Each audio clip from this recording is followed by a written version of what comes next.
Bonsoir, bonsoir à toutes et tous. Très heureux, évidemment, de vous retrouver, fidèles, et de pouvoir à nouveau vous accueillir chez vous, ici, à la maison de la Francité, après effectivement plus de 2 ans d'interruption. Donc c'est pour moi aussi des retrouvailles avec le lieu, avec vous, avec effectivement cette possibilité du présentiel comme nous avons pris l'habitude désormais de le dire. Donc, plaisir de vous revoir pour ce premier nouveau rendez-vous de nos littéraires bruxellois. Et on voulait, pour assurer d'une certaine façon la continuité avec on va dire la première période, ou la période d'avant, je sais pas, nous avons choisi de retrouver Michel Torrekens, qui, peut-être certains d'entre vous s'en rappellent, nous avait fait le plaisir d'être présent il y a plusieurs années, ici même, pour évoquer la sortie, Michel, de ton livre à l'époque, qui était le Géranium de Monsieur Jean. On y reviendra tout à l'heure. Mais alors, pour te situer, Michel, tu es donc licencié en philologie romane, tu es journaliste depuis de nombreuses années au journal Le Ligueur, que tu co-diriges, je pense. Non. Alors, précise peut-être tout de suite.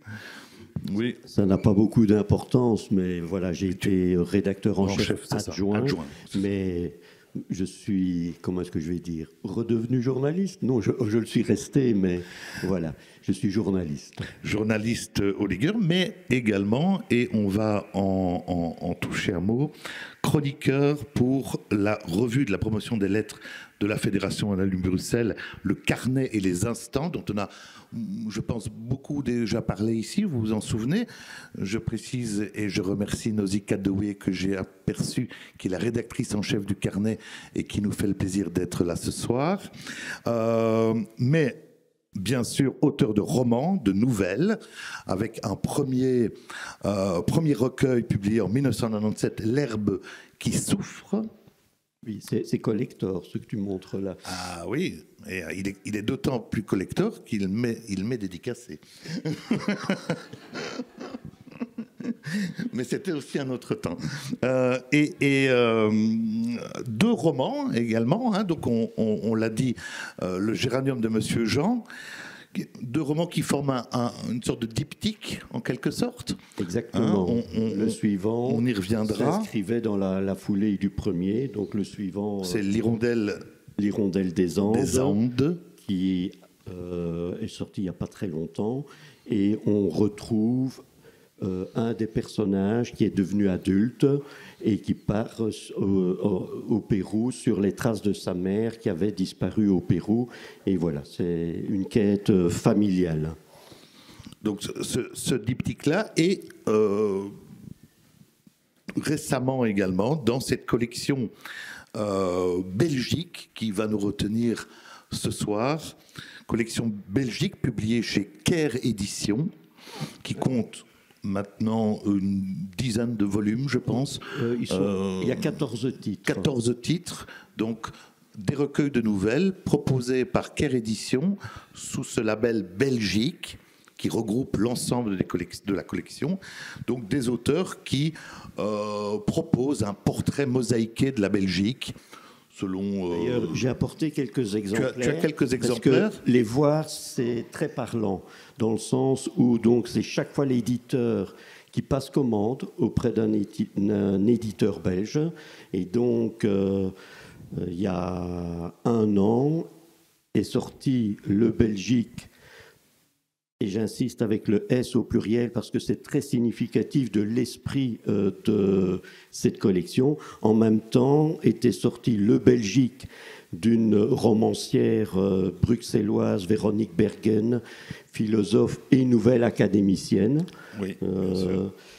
Marianne Sluzny, qui a travaillé pendant des années pour la RTBF, qui avait sorti aussi son Belgique, qui évoquait des chemins de femmes, c'est-à-dire des femmes qui avaient traversé la Première Guerre mondiale et puis après ont dû assumer en bonne partie la reconstruction du pays. Et je signale d'ailleurs que le 7 mai, sur la 3, donc la veille de la fête des mères, il va y avoir un documentaire qui est très, très original parce que c'est un mélange de témoignages de descendantes de ces femmes, d'images d'archives et de films d'animation. Et je trouve que c'est assez fabuleux de montrer, notamment à ces enfants, la destinée de ces femmes après-guerre. Et c'est comme ça que certaines en sont arrivées à obtenir le droit de vote, ce qui n'a pas été évident. D'abord, c'était les hommes qui ont obtenu le suffrage universel en remerciement de leur sacrifice, pas les dames. Et puis les dames ont pu se présenter sans toujours pouvoir voter. Et donc, ont été élues Madame Spaak, qui a été la première femme sénatrice élue par un électorat masculin, et puis la première dame élue à la Chambre, Madame Desjardins. Curieusement, dont je trouve on parle beaucoup moins. Est-ce que c'est parce qu'elle était d'origine ouvrière ? Ses parents étaient mineurs, elle-même a travaillé à la mine liégeoise, mais c'est un peu une de ces femmes invisibilisées dans l'histoire de la Belgique. Mais voilà, c'est un peu ça. Dont Marianne Sluzny parle dans le recueil. C'est comme ça que j'ai appris l'existence de cette dame. Alors, c'est des fictions, hein, je rappelle, ce sont des nouvelles. On en reparlera peut-être à propos de Mon Belgique, qui évoque parfois des pages d'histoire, mais ça reste des fictions. Et alors, sorti récemment la nouvelle Volée de Belgique, c'est toujours à l'automne, donc vers le mois d'octobre. Luc Delis, qui est aussi académicien très intéressé par le cinéma, un Liégeois, Laurent Demoulin, dont... qui, j'ai un trou de mémoire, son il avait roman... publié un très beau livre chez Gallimard, Robinson. Voilà, c'est ce que je cherchais. Sur une histoire d'un... Alors, je m'excuse auprès d'elle, Tuyet Ngan Nguyen, qui est d'origine vietnamienne, mais belge. Et puis, je ne sais pas s'il est nécessaire de la présenter, Colette Nice-Mazur, surtout connue pour ses essais et sa poésie, mais qui est aussi une nouvelliste, et donc qui a également publié Son Belgique. Ça, ce sont les derniers de la collection, mais il y a eu aussi Franck Andria, Vincent Engel et d'autres. Voilà, je n'ai pas toute la collection en tête. Donc voilà, c'est un peu sous cette collection donc, que nous avons voulu démarrer, Belgique. Mais je voulais peut-être, Michel, pour commencer, je voulais qu'on évoque, difficile de faire autrement malgré tout, cette période de 2 ans, et par le biais, non pas alors de la fiction, mais par le biais justement de ta rubrique, de tes chroniques dans le carnet Les Instants, que tu as tenu pendant 4-5 ans. Il s'agissait en fait pour toi d'aller dans les lieux où la littérature belge, où on parlait des auteurs, où on invitait des auteurs. Tu étais venu d'ailleurs ici pour faire une chronique, mais dans beaucoup de lieux, tu as arpenté Bruxelles et la Wallonie pour te rendre compte un peu de cette cartographie des lieux littéraires en Belgique francophone. Et dans une des chroniques de 2021, pendant le confinement, tu t'es rendu compte que tu devrais peut-être interrompre cette rubrique, et tu as là découvert d'autres dynamiques, d'autres capacités qu'ont eu les lieux justement de se renouveler. Alors je voulais peut-être que tu dises un petit mot en tant qu'auteur, toi, pendant ce confinement, d'autant que tu étais très proche justement de ces lieux littéraires-là, pour les avoir arpentés justement.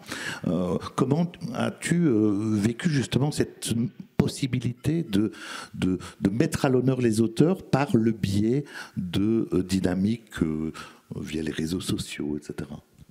Alors, tout d'abord, je suis un passionné de rencontres littéraires, pas comme écrivain, mais comme vous, comme lecteur. Depuis des années, voilà, dans des lieux différents, dans des villes différentes. Et donc, ce que j'aime dans ces rencontres, c'est évidemment l'échange que peut offrir tout livre. C'est aussi la rencontre souvent de lecteurs, de publics fidèles. Je pense par exemple, voilà, de mémoire, une librairie à Libramont qui organise des rencontres, non pas dînatoires, mais des rencontres apéritives le dimanche matin. Eh bien, c'est souvent le même public parce que c'est un public fidèle. Ce qui est important aussi pour des écrivains, parce que ce n'est pas toujours simple d'aller à la rencontre d'un public, et quand les organisateurs de rencontres littéraires parviennent à fidéliser un public, vous rencontrez des gens que vous n'avez pas l'habitude de rencontrer. Vous sortez de votre cercle de personnes que vous connaissez, ce qui est toujours agréable, hein, parce qu'il y en a beaucoup ici qui me connaissent. C'est agréable de les voir présents, mais c'est aussi agréable de rencontrer des gens que l'on ne connaît pas. Ça, c'est une chose. Et donc, j'avais fait à peu près le tour, je pense, de tout ce qui existait. Et j'étais allé à Verviers, j'étais allé à Libramont, à Liège. Donc, à un moment donné, je ne vais pas dire que j'avais épuisé la matière, mais il y a eu le confinement. Et en discussion avec Nausicaa Dewey, autour de cette rubrique, s'est posé la question de, je ne sais plus quel est le titre, mais comment vivre le livre, parce que c'était ça l'idée de la rubrique.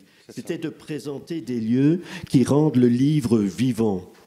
La lecture étant un acte solitaire, l'intérêt de ces lieux d'animation, c'est de justement de rendre la lecture plus collective. Et donc, l'idée était, le titre, c'était « Vivre le livre belge en pleine pandémie ». Et donc, j'ai recensé comme ça différentes initiatives prises par des associations ou par des individus.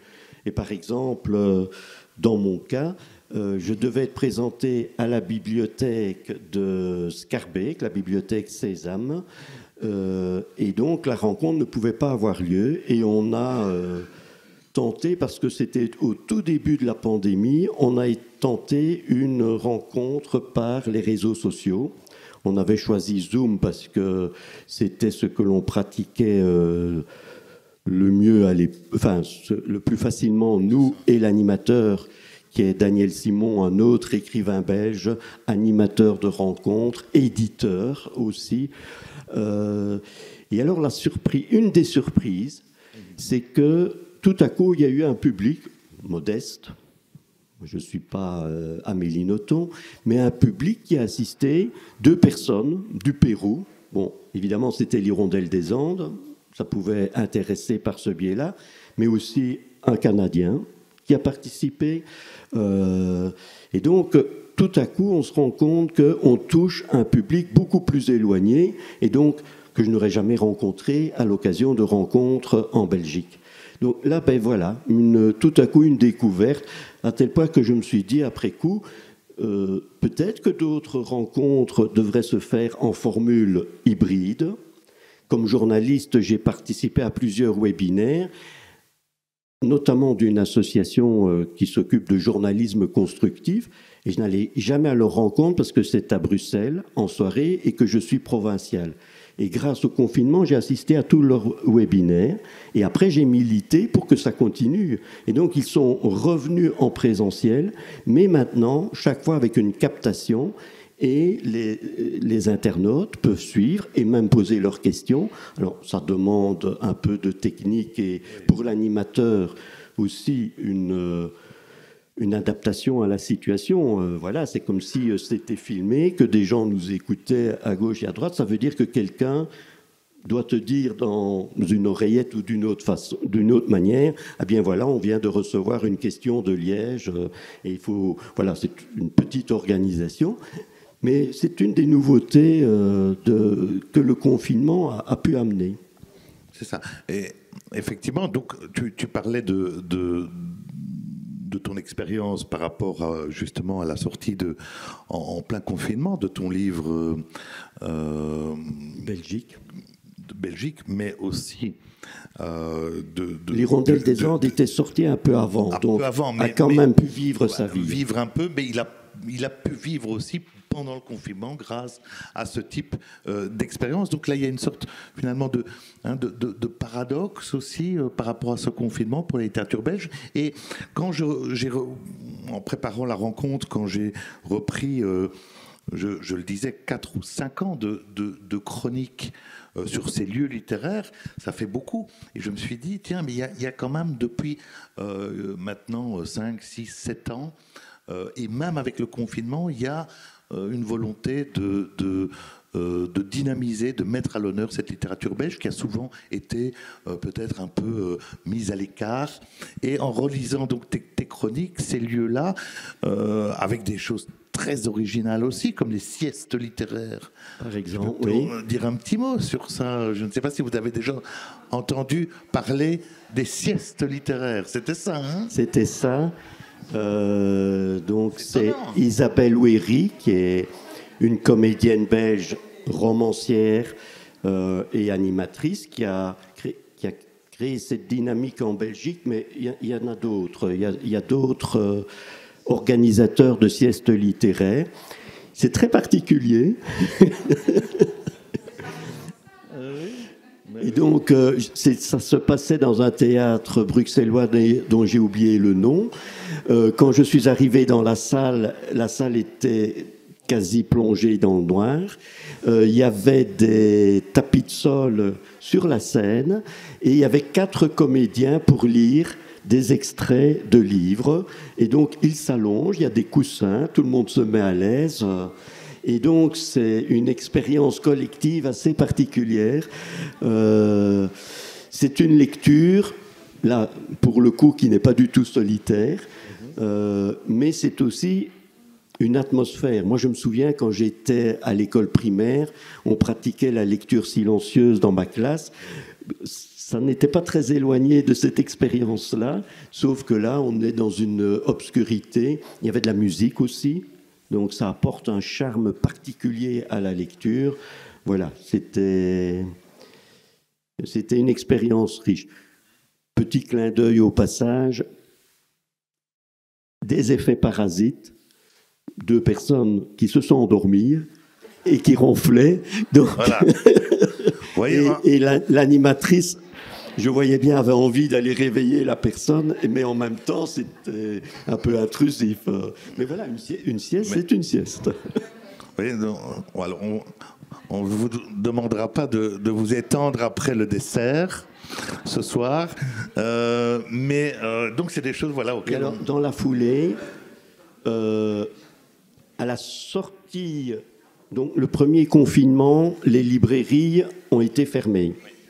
Au deuxième confinement, à la différence de la France, en Belgique, les librairies ont été estimées essentielles et ont pu maintenir leurs activités. Et à la suite de cela, je me suis dit, après une série, une rubrique sur les lieux d'animation, ce serait intéressant de mettre en avant les librairies belges labellisées. Parce qu'il faut savoir que la Fédération Wallonie-Bruxelles labellise les librairies indépendantes. Et donc, c'était une manière de saluer ce travail, d'autant plus que ces librairies sont bien souvent des lieux d'animation aussi. Et donc, la vocation du label, c'est aussi de faire la promotion à travers ce label des auteurs belges. Et donc, pour le moment, il y a cette rubrique qui court. Donc, et j'ai aussi visé la décentralisation. Sur Bruxelles, il y a vraiment énormément de librairies très connues. Mais par contre, dans des villes comme Visé avec l'Oiseau Lyre, Moucron avec Melpomène, Libramont, dont j'en ai parlé, avec Le Temps de lire. C'est des librairies qui ne sont pas connues, mais par contre qui jouent un rôle essentiel dans leur cité, sont presque des centres culturels bis. Par exemple, les derniers libraires que j'ai rencontrés, ce sont ceux de Visé, l'Oiseau Lyre. Ils ont un accord avec le centre culturel.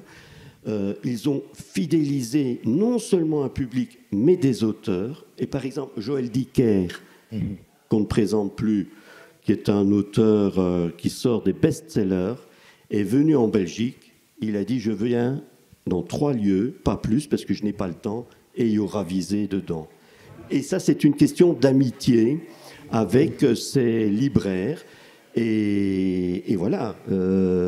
Alors, Joël Dicker venant à Visé, il y a plein de gens qui voulaient venir d'Arlonde, etc., d'autres villes. Et là, le libraire a dit qu'il avait un nombre limité de personnes qu'il pouvait accueillir. Ils ont accueilli 200 personnes. 200 personnes dans une petite librairie. Enfin, la librairie n'est pas si petite que ça, parce qu'avec les années, elle s'est développée. 200 personnes, un public... Et à l'inverse, j'ai parlé d'une des plus jeunes librairies, qui est la librairie Claudine à Wavre, qui a souffert en plus des inondations, à tel point, je ne pensais pas en parler, mais voilà, on a une auteure belge parmi nous qui est Dominique Costermans, en partenariat avec la libraire. Ils ont lancé une page Facebook recueillant des témoignages sur les inondations à Wavre et maintenant lance un atelier d'écriture. Mais voilà le reflet du dynamisme de librairie. Et la libraire rêve que cet atelier d'écriture débouche in fine sur la publication d'un ouvrage. Donc à la fois, il y a la dynamique des réseaux sociaux avec Facebook, le travail de contact dans l'atelier d'écriture qui est mené par Dominique Costermans et le retour au papier avec une éventuelle publication avec les difficultés que peut représenter la publication d'un livre papier. Parce que, ben voilà, la publication, ça veut dire imprimerie, ça veut dire coût de fabrication. C'est vrai que les réseaux sociaux, en général, c'est beaucoup plus simple. Il y a une facilité offerte par les réseaux sociaux. Et là, je trouve que dans cette dynamique-là, il y a une combinaison de plein de choses. Le vécu de la ville, les réseaux sociaux, le contact et une publication papier. C'est presque la formule magique.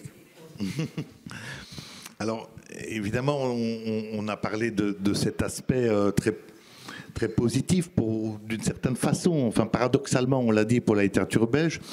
Mais je voulais quand même qu'on évoque ces 2 années qui ont vu la disparition de nombre de nos auteurs et de nos plumes, liés ou pas au Covid d'ailleurs, mais je voulais quand même les mentionner. Je pensais à Marcel Moreau, je pensais à Francis Danemark également, que vous connaissez certainement, mais aussi à Werner Lambercy, que j'avais l'idée d'inviter pour une reprise. Je pense au côté néerlandophone à Peter Asp qui est décédé également, à Henri Verne, créateur de Bob Moran, qui est décédé à 101 ans, et aussi, et je ne pouvais pas ne pas l'évoquer, à Jacques de Decker, que certains d'entre vous se souviennent peut-être que nous l'avions reçu à la fin de 2018 ici. Jacques de Decker, qui fut un des acteurs majeurs pour la littérature et pour le rayonnement de nos lettres. Et tant dans le domaine théâtral que romancier, il était également, vous le savez, secrétaire de l'Académie royale de langue et littérature française de Belgique. Mais justement, dans ce recueil, dans ton recueil, Michel, Belgique, il y a une des nouvelles qui s'appelle Place des Palais. On est juste à côté, hein, on est voisins, dans laquelle tu évoques la personnalité de Jacques de Decker et tu dis notamment que ce recueil, finalement, lui doit quelque chose, notamment par le biais de la revue Marginale. Oui, c'est ce que j'allais dire. Parmi les multiples activités de Jacques de Decker, c'est impossible d'en faire un tour complet, parce qu'il est aussi traducteur, il a Il a créé des ponts entre les communautés, les auteurs francophones, les auteurs néerlandophones, mais au-delà de cela, les acteurs culturels, les artistes dans leurs multiples dimensions, théâtrales, cinéma, etc., etc. Il était aussi animateur de la revue Marginal, qui avait été créée il y a déjà des années par Albert Aigueparts, qui était une revue de création et de critique surtout. Et quand Jacques de Decker a repris Marginal, il a décidé que ce serait une revue uniquement de création, chaque fois autour d'un thème. Et donc, par exemple, il y a eu le thème de la Belgique, il y a eu l'euro, il y a eu l'affaire du trou, un peu toutes les grandes mythologies de la Belgique. Donc, c'est précurseur de cette collection. Et suite au décès de Jacques de Decker, l'éditeur a proposé de faire un numéro en hommage à Jacques de Decker. Et dans ce cadre-là, j'ai écrit cette nouvelle qui a été reprise dans Belgique. Alors, je ne le connaissais pas intimement. J'ai eu l'occasion de le rencontrer comme on peut se rencontrer entre écrivains, mais sans se côtoyer. J'ai d'ailleurs découvert... Moi, c'est quelqu'un qui m'a impressionné.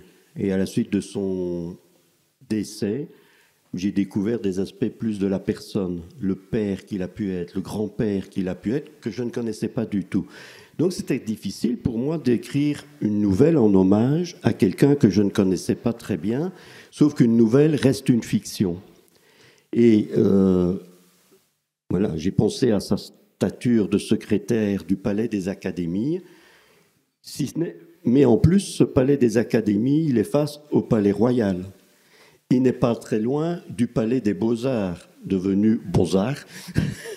Il n'est pas très loin du palais, enfin j'ai oublié, mais de toute une série de palais. Et donc sur un confetti géographique, il y avait plein de lieux qui relevaient comme ça du terme palais.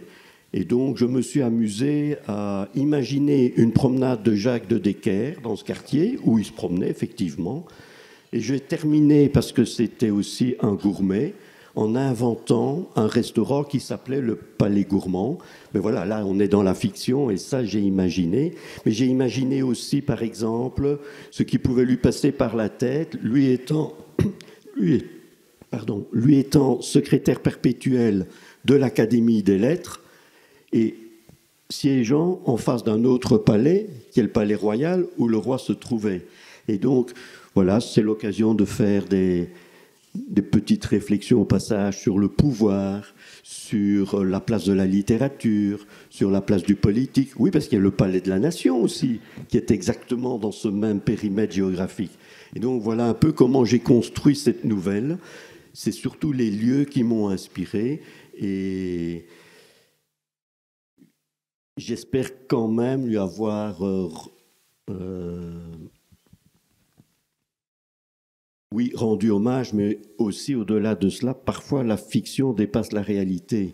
Peut-être que s'il avait lu la nouvelle, il serait revenu vers moi en disant « c'est incroyable, mais c'est ce que j'ai déjà pensé à plusieurs reprises ». C'est parfois ce qu'on rencontre avec des lecteurs. Vous avez des personnes, quand j'ai écrit Le Géranium de Monsieur Jean, qui raconte le vécu d'un homme âgé en maison de repos, le nombre de personnes qui m'ont dit après « j'ai l'impression que vous avez parlé de mon père ». Et donc, ben voilà, avec Jacques de Decker, j'imagine que peut-être il m'aurait dit c'est étonnant, tu as voyagé dans mes pensées. C'est peut-être un peu prétentieux de ma part de dire ça, mais voilà, c'est mon rêve secret.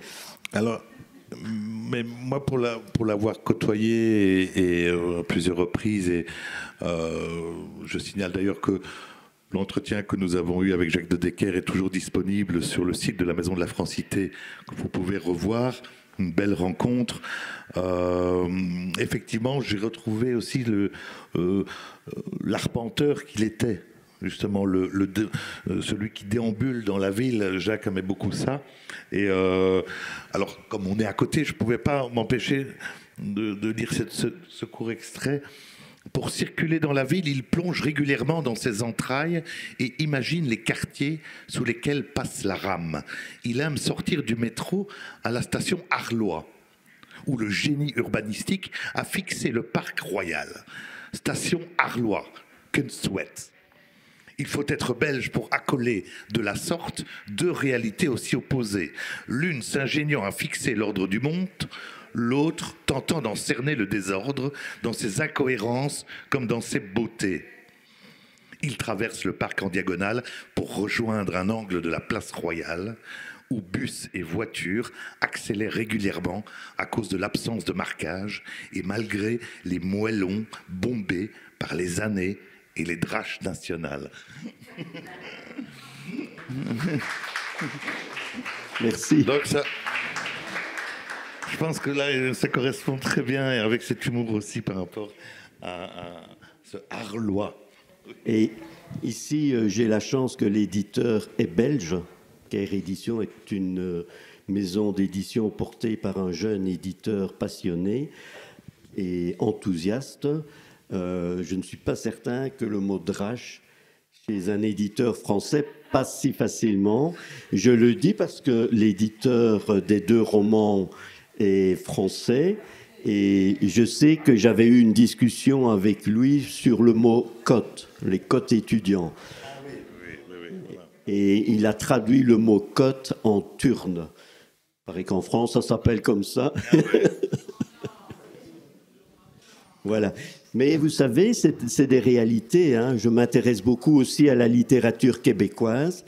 Les écrivains québécois publient majoritairement chez des éditeurs québécois et parfois ils ont la chance d'être réédités en France.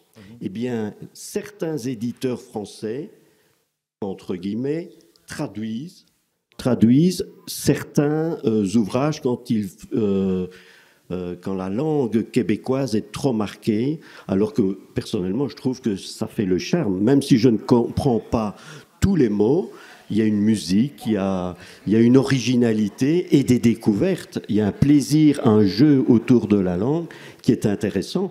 C'est intéressant que les Français connaissent le mot drache, par exemple. Ça dit quelque chose de très précis.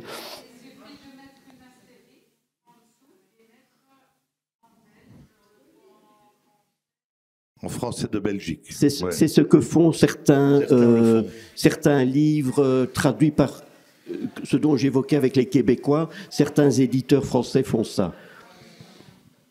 Alors, donc oui, effectivement, tu parlais, Michel, de cet éditeur Caire Édition, qui est belge, mais dont le nom de la maison d'édition évoque plutôt la Bretagne. Mais bon, soit ça, c'est un... Parce que ça veut dire village. Village, effectivement. Le Caire, l'éditeur... C'est un passionné de Bretagne, je pense. Ah, il vit 6 mois en Belgique, 6 mois en Bretagne. Et Caire, qui veut dire village, ça correspond à l'esprit qu'il a voulu donner à sa collection, c'est-à-dire une proximité entre les auteurs, mais aussi en fidélisant des lecteurs, etc. Alors, dans ce recueil Belgique, chez Caire, on retrouve évidemment tes thèmes de prédilection, j'ai envie de dire, tes obsessions même parfois, qu'on découvre quand on te lit depuis un petit temps et qu'on arrive à suivre d'une certaine façon. Et tu en as parlé tout à l'heure, tu l'as évoqué, mais c'est avant tout le thème de la paternité. Qui court comme ça à travers tes ouvrages. Je pense évidemment à un autre recueil de nouvelles que tu avais publié donc chez Zélige, dont tu as parlé en France, qui s'appelle tout simplement Papa, portrait de père et de relations filiales, de filiation évidemment. Et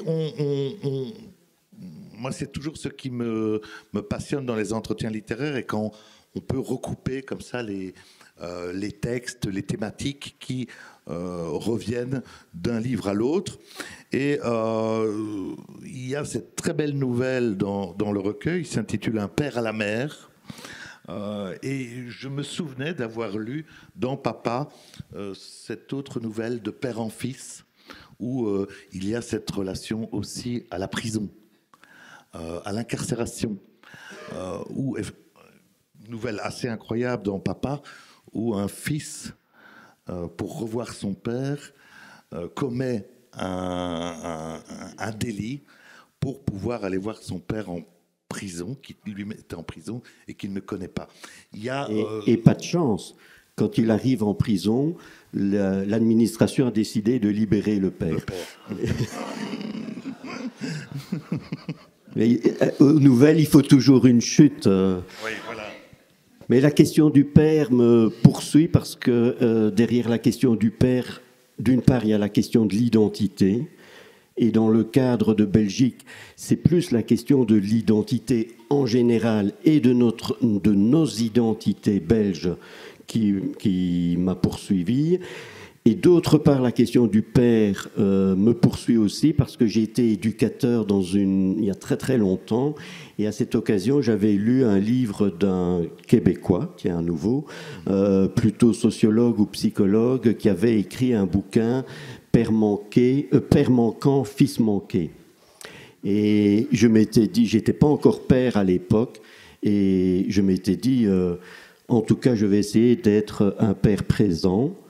Peut-être que je l'ai été trop d'ailleurs, et que mes enfants vous diraient peut-être que j'ai été envahissant, mais c'était quelque chose qui m'a fort suivi, d'autant qu'à travers mon travail de journaliste au Ligueur, j'ai eu l'occasion de rencontrer pas mal d'hommes, et pas mal d'hommes, mais aussi de femmes, chez lesquels l'absence du père a déterminé grandement leur vie, et pas toujours, a compliqué leur vie. Et là, on en revient à la question de l'identité, d'où on vient, qu'est-ce qui nous nourrit, vers où est-ce qu'on veut aller. Et je ne sais pas pourquoi, ça s'est cristallisé sur la paternité, d'autant plus que j'ai eu un père présent et aimant, qui n'était pas non plus, qui lui n'était pas envahissant, n'avait pas une stature de commandeur qui m'aurait écrasé. Donc beaucoup m'ont posé la question, est-ce que vous avez connu votre père? Mais oui, donc je ne sais pas pourquoi. Cette question-là m'a tellement occupé à travers ce que j'écris. Mais je crois que fondamentalement, au-delà du père, c'est la question de l'identité. Et ça revient vraiment je crois, dans plusieurs de mes textes, parce que tu l'as dit, hein, des obsessions. Et moi, je pense que les écrivains, en tout cas, beaucoup d'entre eux, sont mobilisés par des obsessions. À tel point que pour certains écrivains, on pourrait dire que quand on voit l'ensemble de leur œuvre, finalement, ils ont écrit peut-être un seul livre avec une obsession. Enfin, je pense à quelqu'un comme Marguerite Duras, par exemple. Chaque fois que je retournais dans un livre de Marguerite Duras, je retrouvais les mêmes émotions, les mêmes interrogations, les mêmes colères éventuellement. Voilà.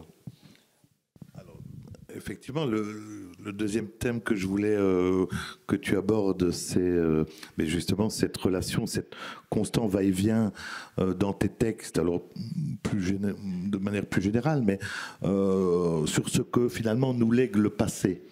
Ce va-et-vient, cet aller-retour entre le passé et ce qu'on en fait finalement au présent.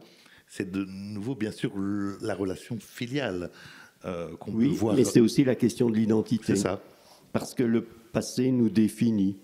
Et singulièrement la Belgique, c'est compliqué de l'aborder. Par exemple, il y a une nouvelle qui évoque le passé colonial et qui se passe au musée de Tervuren. C'était inimaginable pour moi d'évoquer la Belgique sans évoquer le passé colonial. Alors ici, je le fais à nouveau à travers une fiction.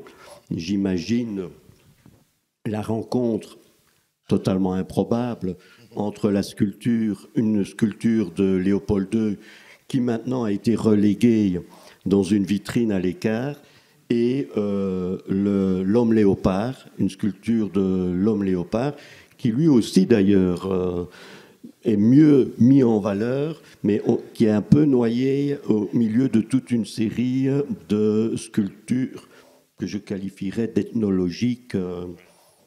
Mais j'ai eu le plaisir de rencontrer une écrivaine hollandaise d'origine africaine qui a visité le musée de Tervuren, complètement rénové, parce qu'il s'est remis en question et il y a eu un gros effort pédagogique au niveau du musée de Tervuren.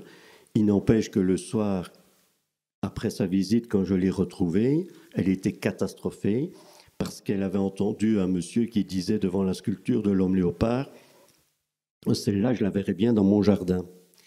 Et une dame africaine qui est passée a interpellé ce monsieur en disant « Vous vous rendez compte de ce que vous venez de dire ?» Mais ça a presque tourné au pugilat. Ils ont appelé les autorités du musée pour intervenir parce qu'il y avait vraiment une tension très forte. Donc ça reste très présent dans nos identités, cette question-là. Oui, je parlais Diable Rouge aussi. Voilà, ça fait aussi partie, d'une certaine façon, de nos identités. Alors, je l'aborde par le détour de la fiction, et donc je prends un gamin, il n'y a pas de mystère en l'occurrence, c'est mon fils, et qui, parce que quand on est gamin, on rêve du meilleur pour soi. Et moi, je n'ai pas fait du football, mais j'ai fait du tennis. Je me suis rêvé Björn Borg. Bon... Et il y a plein de rêves comme ça qui sont avortés, mais comme gamin, on les a tous portés.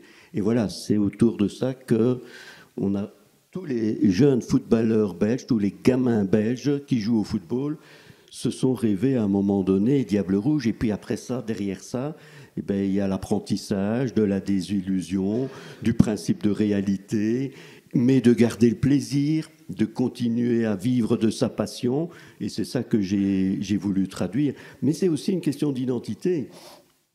Un footballeur au Mexique ne rêve pas d'être Diable Rouge. Enfin, quoique ça s'internationalise, le football, donc peut-être que je me trompe. Mais tu as cette formule, les rois, tout passe sauf le passé, dans oui, une des... Oui, qui est une belle formule qui résume un petit peu justement cette filiation, cette quête d'identité dont tu parles. Mais je voulais aussi qu'on dise un mot sur la construction du recueil, qui est assez étonnante, qui est pensée et cohérente, vous allez le voir, puisque... et c'est là que voilà, de pouvoir décortiquer ça est assez fabuleux, c'est que tu commences avec une nouvelle qui évoque l'homme de Spie. Qui fait la couverture. Voilà. C'est la reproduction très fidèle réalisée par des équipes scientifiques et artistiques du Musée des sciences naturelles, de l'Institut des sciences naturelles. Et donc, il y avait une photo dans le soir de cet homme, de l'homme de Spie, qui est notre ancêtre commun, néandertalien, 35 000 ans avant nous. Et donc, oui, j'ouvre le recueil par l'homme de Spie. On est là, effectivement, dans une sorte de racine, parce qu'il y a aussi, dans cette nouvelle, le couple de Michel et de Lucie. Qui est le passage le plus autobiographique du livre. Voilà. J'ai déclaré ma flamme à mon épouse dans la grotte de Spie où a été découvert l'homme de Spie, l'homme néandertalien. Ce qui me fait dire que j'ai des amours préhistoriques. mais donc qui durent depuis longtemps. Voilà. Ah. Et donc, effectivement... Mais ce qui m'amusait à travers l'homme de Spie, c'était l'idée que cet homme a vécu en Belgique sans savoir qu'il était belge. Il n'y avait pas de frontières, il n'y avait pas de capitale. Il ne se rêvait pas non plus Diable Rouge. Lui ne se rêvait pas Diable Rouge. Et donc c'est un personnage qui a presque été fondateur de ce recueil de nouvelles pour moi. C'est pour ça que si j'avais pu choisir un titre, parce que le titre Belgique est imposé par l'éditeur, ça m'a parfois valu des discussions avec lui, mais aussi d'autres auteurs. Le titre eût été l'homme de Spie. Et donc, on commence avec l'homme de Spie. Et la dernière nouvelle du recueil, qui clôt le recueil, c'est Bye Bye Belgium. Oui. Alors, effectivement, il y a là une sorte de construction, puisque tu évoques aussi, bien sûr, la pandémie dans ces nouvelles, avec une sorte de désillusion un peu. Non, ce n'est pas une désillusion. De nostalgie. Peut-être que ça doit être le reflet qui apparaît, et ça doit être lié à l'écriture. Plusieurs journalistes ont souligné cet aspect-là, donc ça doit transparaître, mais il n'y a pas de désillusion de ma part. Il y a plutôt une interrogation qui refait surface quasi à chaque élection. Pour le moment, on n'en parle plus beaucoup, de la NVA notamment, et de ses volontés d'aller vers l'indépendance. Je pense que la NVA s'est un peu rangée sur le côté. Mais voilà, il y a eu par exemple cette séquence du JT, Bye Bye Belgium, qui nous habitait tous tellement que beaucoup n'ont pas cru que c'était une blague, que c'était un canular. Ça veut dire que quelque part, inconsciemment, on vivait avec l'idée de cette possibilité d'une déclaration unilatérale d'indépendance de la part des Flamands. Et donc, derrière cela, il n'y a pas de désillusion parce que je n'ai pas d'a priori pour l'unité, pour la séparation, pour une république, pour une monarchie. Je n'ai pas de... Oui, j'ai pas de préjugés, mais je me pose par contre des questions, comme la question des frontières qui se pose. On le vit actuellement avec l'Ukraine et on voit les velléités de la Russie de redéfinir les frontières. Donc ces questions de frontières disent qui nous sommes. Comment est-ce que je vais formuler ça ? Les circonstances auraient été à peine différentes, on aurait été français. Le roi Léopold Ier, on est allé chercher un Saxe-Cobourg. Il faut savoir qu'il y a eu une délégation belge qui est allée en France et ça aurait pu être un roi d'origine française. Ça aurait été aussi très différent. Comment l'histoire aurait-elle évolué ? Alors oui, tout passe sauf le passé, mais parfois il faut y retourner aussi au passé pour comprendre ce que nous sommes aujourd'hui. C'est banal ce que je dis là, mais sur ces questions de ce que nous sommes, c'est très très important. Alors, cette thématique, voilà, elle court à travers les textes.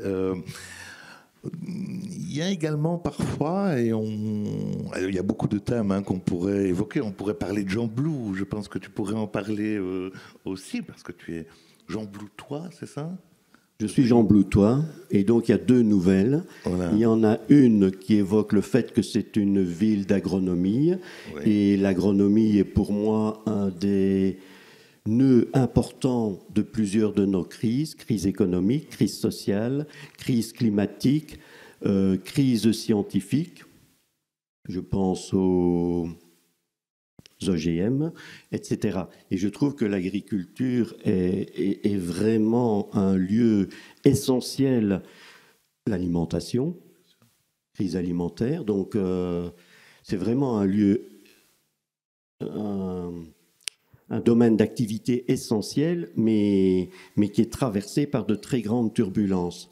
Et donc, le fait de vivre à Gembloux me définit très fort par rapport à ça. L'autre nouvelle s'appelle National 4 et évoque une autre réalité qui est la prostitution.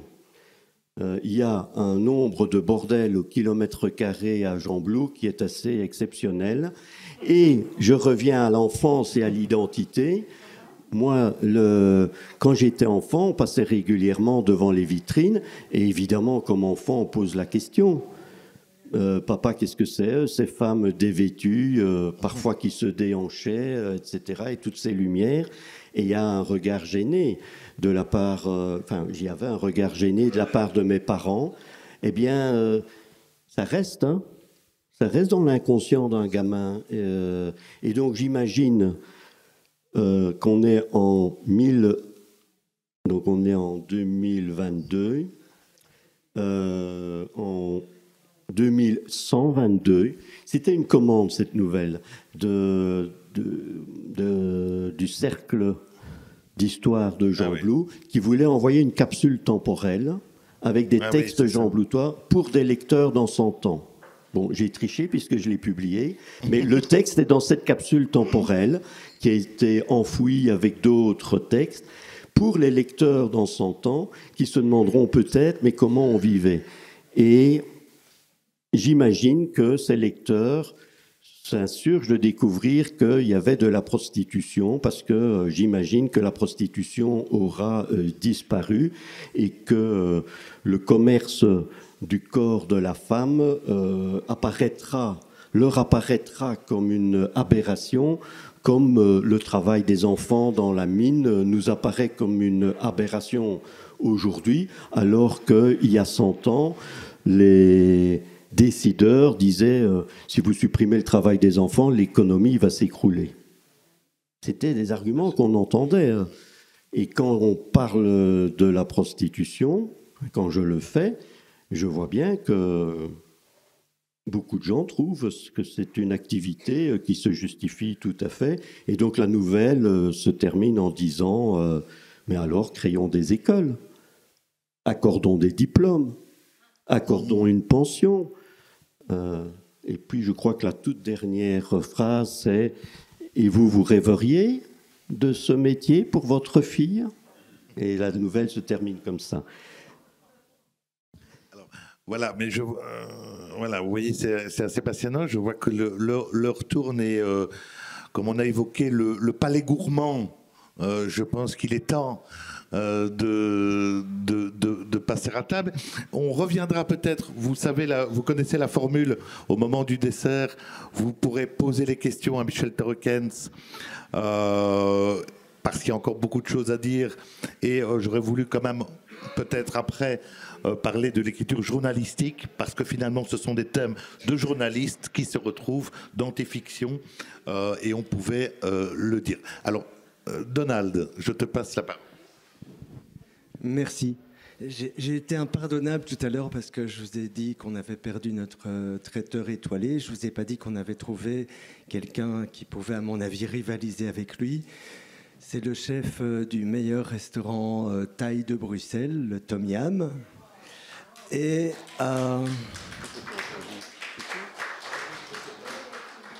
je vois que les carafes de vin se sont progressivement vidées. Allez savoir pourquoi. Nous allons venir vous les remplir. Et nous vous proposons ce soir le traditionnel massaman, qui est un curry brun au lait de coco, étuvé de carottes et oignons, volailles fermières et pommes de terre rissolées, accompagné de riz au jasmin.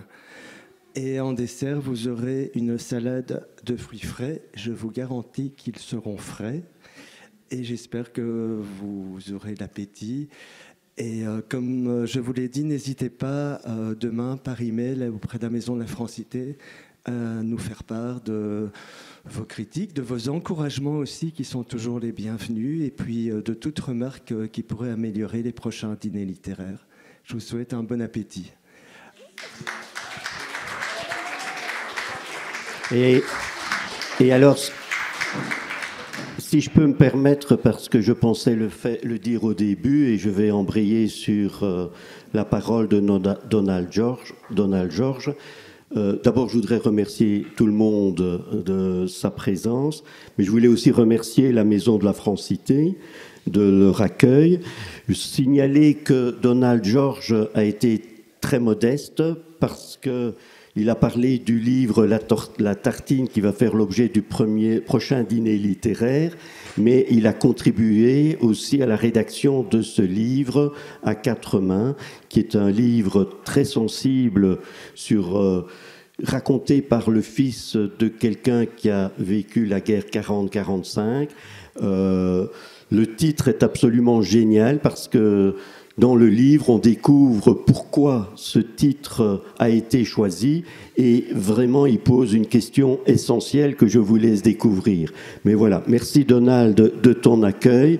Bonne bon succès avec la tartine pour le prochain. Et Ronnie de Massenaire est très modeste aussi, parce que parmi ses activités, il est écrivain aussi. Et donc, je voulais saluer son dernier ouvrage, l'habitude presque, entre guillemets, rassurante des départs. Je trouve que ce titre, c'est déjà toute une histoire. Il y a des gens qui disent qu'il y a des nouvelles qui font une phrase.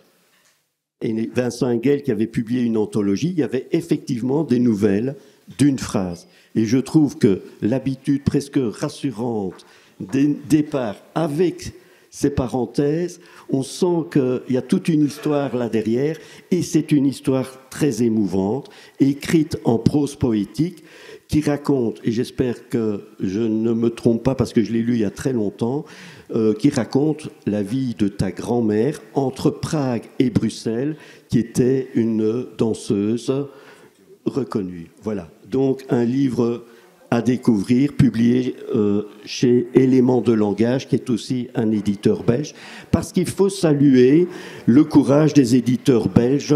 C'est pas évident de survivre dans l'édition en Belgique. Voilà.